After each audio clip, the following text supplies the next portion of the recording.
Salut, ça va? Bon, aujourd'hui j'ai quelque chose de très important à te dire. Prépare-toi à rencontrer ton nouveau meilleur ami. Mais avant toute chose, je vais te raconter pourquoi est-ce qu'on en est arrivé là aujourd'hui et pourquoi surtout je suis amenée à faire cette vidéo. Peut-être que tu l'as aperçu justement dans la vidéo précédente où j'ai fait un tuto super joli. Tu l'as vu, tu l'as pas vu? Si tu l'as pas vu, c'est que t'es pas abonné. Alors tu t'abonnes maintenant et puis on y va. Comme tu le sais, ça fait 3 ans, un peu plus, que je couds de manière très intensive sur cette chaîne YouTube. Qui faisait que parfois je faisais 1, 2, voire 3 vidéos tutoriel couture. Je ne sais pas si tu te rends compte de tout le boulot qu'il y avait derrière, sachant que j'étais salariée pendant les 2 premières années, donc je te raconte même pas le nombre d'heures de travail que je faisais chaque jour, chaque semaine, chaque mois. Bref, pas de jour de repos, vraiment, et c'était au taquet, quoi. Et pendant ces années et ces heures de travail acharné, je t'avoue que j'ai quelques défauts. Et je pense que tu vas peut-être avoir les mêmes, puisque quand je parle de comment je suis, vous êtes nombreux à me dire « Ah ben moi aussi !» Bref, énormément de petits problèmes qui fait que quand t'es pro, comme moi, ou si t'es pas forcément pro, mais quand tu couds de façon très intensive, ça devient très vite le bordel dans tous les sens du terme. Et j'ai 4 problèmes majeurs que j'ai réussi à réunir pour en faire un outil. Je vais t'expliquer les 4 problèmes que j'ai eus et comment j'ai fait. Oui, parce que la solution j'ai trouvé, sinon j'aurais pas fait cette vidéo. En premier, le manque d'organisation. Je ne savais pas des fois, même la veille de sortir une vidéo, ce que j'allais réellement coudre. Parfois, l'idée, elle me venait au dernier moment. Parfois, vraiment la flemme de m'y mettre parce que j'arrêtais pas de bosser. Et parfois, je m'y prenais vraiment à la dernière minute. Et surtout, si vous avez un profil un peu comme moi, que vous êtes multipassionné, c'est-à-dire vous avez plein de points d'intérêt, vous aimez bien faire plusieurs tâches en même temps, on s'y prend souvent à la dernière minute. Bien qu'on soit efficace, c'est quand même très fatigant sur le long terme de fonctionner comme ça. Deuxième problème majeur, l'achat compulsif de tissus. Et ça, c'est surtout quand on débute, parce qu'en fait, on se dit « Cool, maintenant que je sais un petit peu coudre, on commence à prendre la confiance et tout, on va dans le magasin de tissus. » Alors qu'à la base, on était venu chercher un tissu ou 2. On se retrouve avec 2 sacs cabas. Ben oui, tu comprends, il y avait des bonnes promotions, alors j'ai fait le plein. En fin de compte, ces tissus, ils traînent dans le placard parce qu'on ne sait pas quoi en faire. Du coup, c'est dommage parce qu'au niveau de la gestion du budget, pareil, c'est 0. T'inquiète pas, j'étais comme toi et j'en ai encore pour preuve dans mon placard. La gestion de projet. Alors je prenais des notes, mais vu que pour un projet, ça demande tellement de petits détails, comme par exemple, selon ce que je voulais faire, parfois pour m'en rappeler, je vais gratouiller des dessins, histoire de ne pas les oublier. Mais des fois, j'avais pas forcément mon carnet de notes sur moi, ni mon carnet de dessin, donc je cherchais en fait à gratouiller ça quelque part. Et je me retrouvais avec plusieurs notes à droite, à gauche, vraiment, j'étais pas organisée du tout. Parce que je ne trouvais pas le moyen de réunir toutes mes idées au même endroit. J'avais même parfois aussi des notes dans mon ordinateur, sur mon téléphone, sur des carnets, vraiment de partout. Et le problème, c'est qu'en s'éparpillant comme ça, on oublie qu'on a pris telle et telle note, et bref, c'est vite le bazar, comme tu peux le deviner. Et enfin, le 4e problème que j'ai pu rencontrer, c'est la prise de recul sur tout ce que l'on a cousu. En fait, parfois, on va coudre énormément de choses, on avance, le temps avance, bref, les années passent, les mois passent. Selon la fréquence à laquelle tu couds, tu te retrouves vite avec plusieurs projets que tu as pu réaliser. Ces projets-là, qu'est-ce que tu en fais? J'imagine que tu peux pas tout garder. Moi, en tout cas, je ne peux pas tout garder.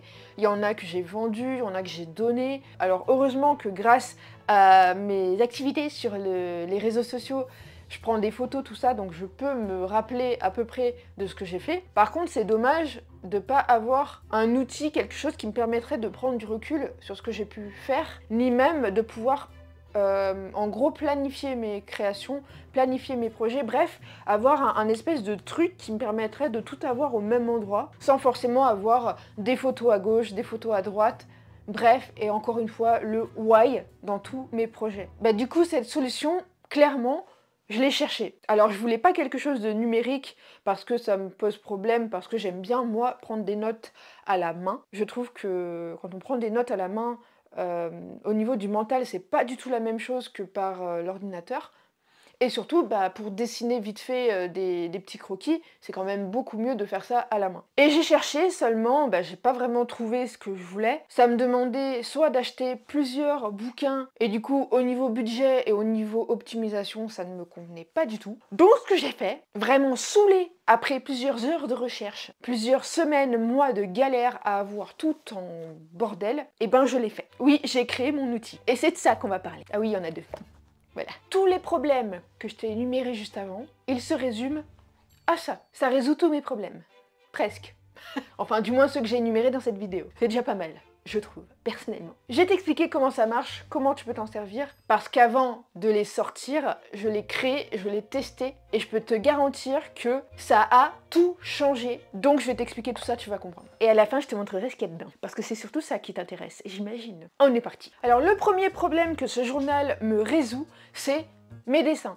J'ai un bouquin où je peux retrouver mes dessins au même endroit. La deuxième chose, c'est que mes tissus, comme tu le vois, ils sont plus ici. Avant, j'avais un meuble où je les avais en visuel. C'était très pratique, mais c'est encombrant. Et vu que je vis dans à peu près 20 mètres carrés, j'ai pas la place. Donc je les ai rangés dans mon placard tout simplement. Et puis ça m'évite que les tissus prennent la poussière. Parce qu'en fait, rappelle-toi, les tissus, quand tu les achètes, lave-les, repasse-les. Et ensuite tu les ranges, comme ça ils sont prêts à l'emploi. C'est toujours important de laver et repasser son tissu avant de coudre sa création. Mais seulement, une fois qu'ils sont pliés et rangés dans le placard, c'est un peu compliqué de regarder, surtout s'il y en a qui sont derrière, de tout tirer, de tout pousser pour aller chercher en fait les tissus que tu as envie de coudre. Et c'est là où cet outil est ultra pratique, parce qu'en fait, tu as un espace où tu as des fiches, ce qu'on appelle aussi tissu tech, je sais pas si tu en as déjà entendu parler, mais c'est des fiches tissus. Et tu peux accrocher des échantillons avec tout le descriptif de ton tissu pour te rappeler ce que c'est, parce que même moi, des fois j'ai un doute, j'achète un tissu, je me dis qu'est-ce que c'est déjà? Je sais plus. Plutôt que de sortir tous tes tissus un à un, tu prends ça, hop, tu regardes, et puis petit à petit, voilà, tout est là. Mais aussi, au-delà de ça, ça te permet d'avoir une certaine organisation. Je m'explique.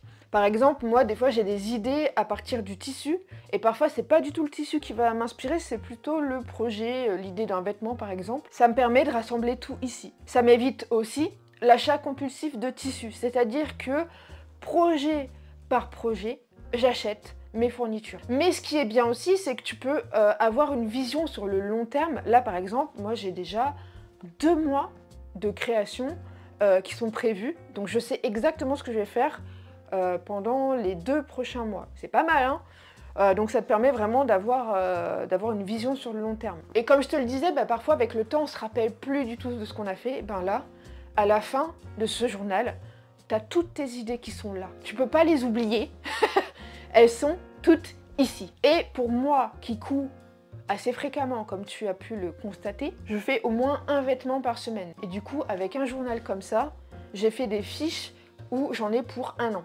Ça me tient 1 an. Donc imagine, tu couds un petit peu moins que moi, t'en as pour bien plus longtemps que moi. C'est cool, hein? Du coup, je vais en profiter, j'ai un projet à créer là maintenant. Donc on va le faire ensemble, comme ça je te montre comment tu peux utiliser et optimiser l'outil au maximum, voilà. Un petit tuto journal, c'est parti. Alors déjà, comme je te le disais, quand tu achètes un tissu, hop, tu prends un échantillon avant d'aller le laver, en fait. Ou après, enfin, peu importe, de toute façon. Tu prends un échantillon et tu vas venir le couper. C'est un tout petit bout que tu prends. Hop, c'est histoire d'avoir un petit souvenir de ce que tu achètes. Ensuite, tu viens prendre le bouquin et à la suite de ce que tu avais pu faire auparavant, comme tu peux te rappeler, ça c'était mon précédent tuto. Hop. Ici, tu as ta fiche produit en fait et il te suffit. Alors, soit tu as déjà ton projet, tu l'as dessiné et du coup, tu associes le tissu qui lui correspond le mieux par rapport à tes idées, tes envies et tout. Soit, avant même de démarrer ton projet, tu mets ton bout de tissu ici. Alors, il y a certains tissus, c'est vrai que c'est pas évident d'avoir un tout petit... un petit espace ici en fait, parce que des fois tu as des grandes, comment dirais-je, tu as des imprimés qui sont un peu spécifiques et un petit carré comme ça suffit pas, donc s'il le faut, n'hésite pas à prolonger ici ton échantillon. Si vraiment il y a besoin et que tu as assez de tissu, Et ben écoute, fais-toi plaisir. Ici, bah, tu notes le nombre, la quantité du coupon. Ensuite, tu as là où tu l'as obtenu, le prix, la référence, le magasin. Tu notes la matière également, le grammage aussi, l'intensité, donc tu peux mettre, si tu sais pas exactement le grammage, en fait c'est l'épaisseur de ton tissu, tu peux mettre par exemple léger, fluide, tu notes des mots techniques. La laise, donc ça c'est la largeur du tissu, en gros c'est quand le tissu est enroulé autour du rouleau, s'il n'est pas plié en deux, c'est la largeur totale du tissu. Et ensuite, bah, l'entretien, donc s'il est fragile, s'il faut le laver à la main, si tu peux le laver à la machine, à combien de degrés, enfin voilà, tu n'hésites pas à mettre tout ce qu'il te faut ici, histoire de te rappeler ce qu'il faut faire avec ce tissu spécifiquement. Voilà. Et une fois en fait que tu as terminé de noter en fait tes informations pour le tissu, bah, soit tu n'as pas d'idée dans l'immédiat et tu refermes ton journal, soit tu as une idée tout de suite, tu sais exactement ce que tu veux faire, tu fais ton petit croquis ici, et ensuite, eh ben, tu notes le nom du projet. Avec tout ce qu'il faut. Là, tu as le nom du projet, le budget total. Donc, si tu avais, par exemple, un patron à acheter, les fournitures, tu notes vraiment tout. Le matériel qu'il t'a fallu, s'il t'a fallu un outil spécifique pour réaliser ta création, les fournitures nécessaires, donc bah, le tissu forcément, s'il te fallait, je sais pas moi, des élastiques, un zip, des boutons, voilà, tu notes tout ici. Tu peux également noter le budget par accessoire si ça t'intéresse, pour ensuite le remettre ici en fait. C'est juste des notes en fait. Hein. Ensuite, tu as les types de techniques de patronage. Ça, c'est intéressant pour savoir en fait si tu l'as fait sur moulage, sur mannequin, si tu l'as fait avec le patronage à plat, donc c'est-à-dire si tu l'as fait toi-même, hein. Si c'est un patron du commerce que tu as acheté, ça peut être un patron par exemple de chez moi, j'en ai un petit peu, ou si c'est autre chose, et là du coup je t'ai mis de quoi noter. Ensuite, des fois on ne se rappelle pas tout à fait, mais tu peux noter la difficulté que tu as eue, ça c'est vraiment personnel, c'est le ressenti que tu as eu sur 10 au moment de coudre ton projet. Le temps passé à la création, ça c'est un truc que tu peux noter à la fin, le temps qu'il t'a fallu pour réaliser ta petite création, et des notes personnelles si jamais il y a besoin. Voilà un petit peu comment tu peux t'organiser. Moi, hop, ça a été le cas pour des projets précédents comme tu peux le voir. Par exemple ici on a le serre-taille, donc ça c'est un patron que j'ai réalisé, mais même si c'est un patron que j'ai réalisé moi-même, je note tout, vraiment tout. Donc je fais un dessin d'abord au crayon papier et ensuite je viens faire mon croquis technique. Ensuite j'ajoute des petites notes si besoin. Moi c'est des choses que je fais, hein. C'est vraiment, ça sert à ça hein, des croquis. C'est pas pour faire un joli dessin instagrammable, non, c'est vraiment pour pouvoir savoir où est-ce qu'il y a des coutures, tout ça, enfin vraiment, c'est histoire de te rappeler. Et là tu vois, j'avais deux tissus. J'avais la doublure et le tissu principal, bah, du coup je n'ai pas hésité à ajouter les deux, ok? Tu t'organises vraiment comme tu veux. Et alors je sais très bien qu'il y a des personnes qui ne savent pas spécialement dessiner. Eh ben, ne t'inquiète pas, j'ai tout prévu. Tu vas à la fin du bouquin et là, tu as plusieurs croquis techniques, ok? Tu as femme enceinte, tu as vraiment tout, hein. T'as les femmes fortes, t'as les hommes forts aussi, grande taille, les enfants, enfin ados, enfants, bébés.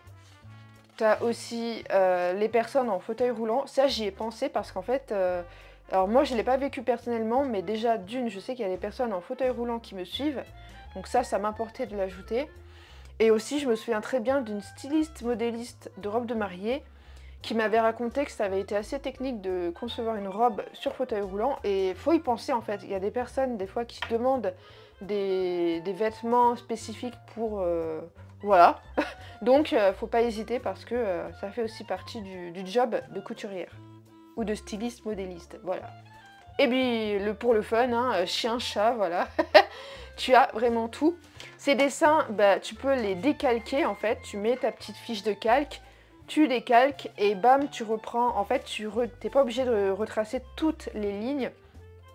Tu prends les lignes qui t'intéressent. Par exemple ici, moi ce qui m'intéresse, c'est seulement tout le tour des formes où c'est seulement le buste, et ben tu reprends par exemple le buste avec les bras si besoin.